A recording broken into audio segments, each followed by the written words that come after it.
Bien-aimés dans le Seigneur, recevez nos salutations dans le nom de Jésus, notre Seigneur et Sauveur. Prions avant de voir l'enseignement du jour. Dieu glorieux, Dieu gracieux, Dieu tout-puissant, nous sommes à tes pieds. Seigneur, nous prions que tu nous enseignes et que ta parole nous affranchisse. Merci pour l'exaucement. Au nom glorieux de Jésus, nous prions. Amen. Le thème d'aujourd'hui, que dit la Bible sur les miracles? Premièrement, le temps des miracles n'est pas encore fini. Les miracles sont toujours d'actualité. Deuxièmement, Dieu opère des miracles. Actes chapitre 4, verset 29 à 30. Et maintenant, Seigneur, vois leurs menaces et donne à tes serviteurs d'annoncer ta parole avec une pleine assurance, en étendant ta main pour qu'il se fasse des guérisons, des miracles et des prodiges par le nom de ton saint serviteur Jésus. Ça, c'est la prière des chrétiens de l'église primitive. Numéro 3, Dieu a donné le pouvoir à ses serviteurs d'opérer les miracles. Regardons Deutéronome 34, verset 10 à 12. Nous allons voir dans l'Ancien Testament, tout comme dans le Nouveau Testament, nous allons voir que Dieu a doté ses serviteurs du pouvoir de faire des miracles. Deutéronome 34, verset 10 à 12. Il n'a plus paru en Israël de prophète semblable à Moïse, que l'Éternel connaissait face à face. Nul ne peut lui être comparé pour tous les signes et les miracles que Dieu l'envoya faire au pays d'Égypte contre Pharaon, contre ses serviteurs et contre tout son pays, et pour tous les prodiges de terreur que Moïse accomplit à main forte sous les yeux de tout Israël. Donc, nous parlons comment Dieu avait doté Moïse puissamment de pouvoir pour accomplir de grands miracles. Acte 10, 38. Il s'agit de notre Seigneur Jésus-Christ lui-même, revêtu d'autorité et de puissance pour accomplir des miracles. Acte 10, 38. Vous savez comment Dieu a oint du Saint-Esprit et de force Jésus de Nazareth, qui allait de lieu en lieu, faisant du bien et guérissant tous ceux qui étaient sous l'empire du diable, car Dieu était avec lui. Luc 10, 19. Jésus parle à ses disciples. Qu'est-ce qu'il dit? Il dit, Luc 10, 19.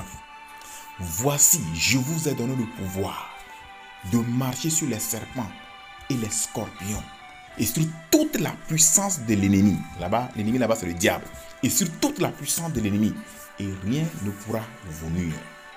Jean 14, 12, notre Seigneur Jésus-Christ encore parle à ses disciples. En vérité, je vous le dis, celui qui croit en moi, est-ce que vous croyez en Jésus?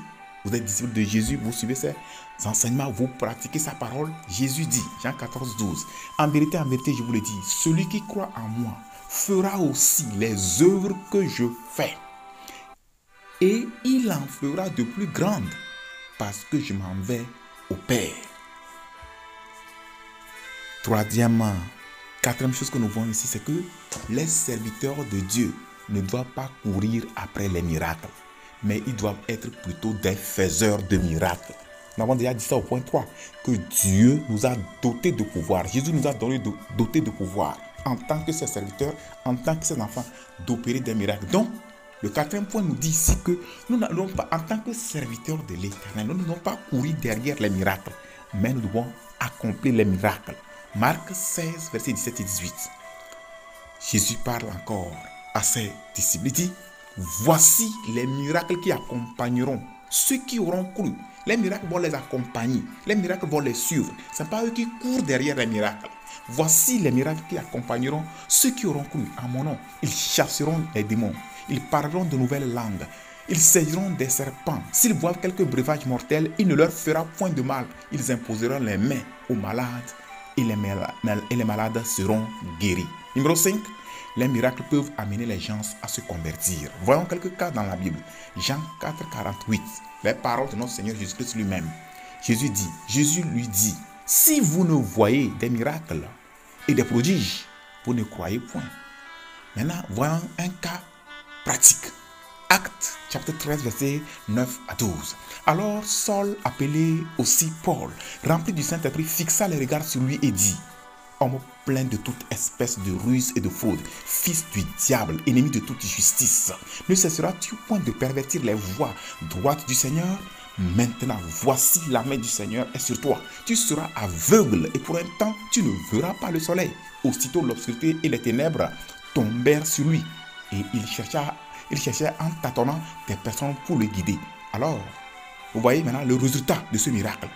Alors, verset 12, alors le proconsul, voyant ce qui était arrivé, crut, étant frappé de la doctrine du Seigneur. Voici Paul prêchait la parole au proconsul. Et ce magicien-là s'opposait. Il utilisait des puissances maléfiques pour s'opposer. Et Paul a décrété que cet homme-là soit aveugle pour un temps. Et immédiatement, il est devenu aveugle. Et la Bible nous dit le résultat, verset 12. Alors le proconsul, voyant ce qui était arrivé, crut. Ce miracle l'amena à croire. Crut, étant frappé de la doctrine du Seigneur. Un autre cas, Jean 4, verset 49 à 53. L'officier du roi lui dit: Seigneur, descends avant que mon enfant meure. Va, lui dit Jésus, ton fils vit. Et cet homme crut à la parole que Jésus lui avait dite, et il s'en alla. Comme déjà il descendait, ses serviteurs venant à sa rencontre lui apportèrent cette nouvelle: ton enfant vit. Il leur demanda à quelle heure il s'était trouvé mieux, et ils lui dirent: hier à la 7e heure, la fièvre l'a quitté. Regardons maintenant le résultat de ce miracle. Verset 53. Le Père reconnut que c'était à cette heure-là que Jésus lui avait dit: ton fils vit.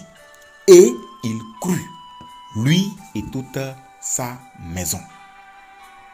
Numéro 6. Le diable opère des miracles. Le diable opère des miracles. Ne vous laissez pas séduire. Numéro 7. Le diable a donné le pouvoir à ses serviteurs d'opérer les miracles. Oui. Numéro 8. Les serviteurs du diable utilisent les miracles pour séduire les gens. Nous avons déjà dit que le diable a donné des pouvoirs à ses serviteurs pour faire aussi des miracles. Et ils utilisent ces miracles-là pour séduire les gens. Matthieu 24, 24.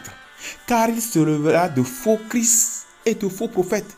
Ils feront de grands prodiges, pas de petits prodiges, de grands prodiges, de grands miracles. Ça, c'est notre Seigneur Jésus-Christ même qui nous le dit. Il dit: car il s'élèvera de faux Christ et de faux prophètes. Ce sont des agents du diable. Ils feront de grands prodiges et des miracles au point de se dire, s'il était possible, même les élus. Apocalypse 13, 14. Et elle séduisait les habitants de la terre par les prodiges, vous voyez, qui lui étaient donnés d'opérer en présence de la bête, disant aux habitants de la terre de faire une image à la bête qui avait la blessure de l'épée qui vivait. Acte 8, verset 9 à 11. Il y avait auparavant dans la ville un homme nommé Simon, qui, se donnant pour un personnage important, exerçait la magie et provoquait l'étonnement du peuple de la Samarie. Tous, depuis le plus petit jusqu'au plus grand, l'écoutaient attentivement et disaient: celui-ci est la puissance de Dieu, celle qui s'appelle la grande. Ils l'écoutaient attentivement parce qu'il les avait longtemps étonnés par ses actes de magie. Voici quelqu'un qui faisait des miracles sous la puissance de Satan et que les gens prenaient comme quelqu'un qui utilisait la puissance de Dieu. Vous voyez? 9. Il y a des miracles mensongers. 2 Thessaloniciens chapitre 2 verset 9 nous dit: l'apparition de cet impie se fera par la puissance de Satan, avec toutes sortes de miracles, de signes et de prodiges mensongers. 10. Il y a des gens qui font des miracles mais qui finiront en enfer. Ce ne sont pas les miracles qui sont quelque chose. Nous avons déjà dit qu'il y a des miracles qui viennent de Satan. Ceux qui travaillent avec Satan, ils font les miracles, ils vont terminer en enfer. Ceux qui font des miracles mais qui vivent aussi dans le péché là, ils vont terminer en enfer. Écoutons ce que notre Seigneur Jésus-Christ lui dit. Dans Matthieu 7, verset 22 à 23. Plusieurs, pas certains, plusieurs, pas un petit nombre. C'est Jésus qui dit: plusieurs me diront en ce jour-là: Seigneur, Seigneur, n'avons-nous pas prophétisé par ton nom? N'avons-nous pas chassé des démons par ton nom? Et n'avons-nous pas fait beaucoup de miracles par ton nom? Alors, je leur dirai: ouvertement, pas secrètement, alors je leur dirai ouvertement, je ne vous ai jamais connu. Retirez-vous de moi, vous qui commettez l'iniquité. Ils vivent dans le péché, mais c'est eux qui font les miracles. Ils sont exclus du royaume de Dieu, à moins qu'ils se répandent. 11. Opérer des miracles sans posséder l'amour est inutile. Il y a des gens qui opèrent des miracles, mais il n'y a pas l'amour de Dieu en eux. Il n'y a pas l'amour véritable en eux. C'est inutile, ça ne sert à rien. La Bible nous dit dans 1 Corinthiens 13, verset 2, quand j'aurai le don de prophétie, la science de tous les mystères et toute la connaissance, quand j'aurai même toute la foi jusqu'à transporter des montagnes, si je n'ai pas la charité, je ne suis rien. Prions. Dites à Dieu de vous donner la foi pour recevoir ces miracles. Dites à Dieu aussi de vous équiper pour faire les miracles, pour glorifier son nom. Dites à Dieu d'exposer les miracles mensongers de Satan et de délivrer tous ceux qui sont séduits par de tels miracles. Prions. Père Céleste, nous te remercions pour la révélation de ta parole. Seigneur, tu es le Dieu qui opère des miracles. Les miracles sont toujours d'actualité aujourd'hui. Donne-nous la foi pour recevoir les miracles. Équipe-nous aussi et fais de nous des agents de miracles. Des miracles qui vont glorifier ton nom, qui vont amener les gens à croire en Christ au nom de Jésus-Christ de Nazareth. Père, nous prions que tu exposes aussi les faux prophètes, les agents de Satan qui font de faux miracles pour séduire les gens. Expose leurs œuvres et anéantis leurs œuvres. Merci parce que tu nous as exaucés. Au nom glorieux de Jésus, nous prions. Amen. Que Dieu vous bénisse. N'oubliez pas de vous abonner à notre chaîne. Veuillez souscrire, commenter, liker, partager. Activez la cloche de notification pour recevoir nos nouvelles parutions. Envoyez aussi vos suggestions, questions et requêtes de prière. Que Dieu vous bénisse.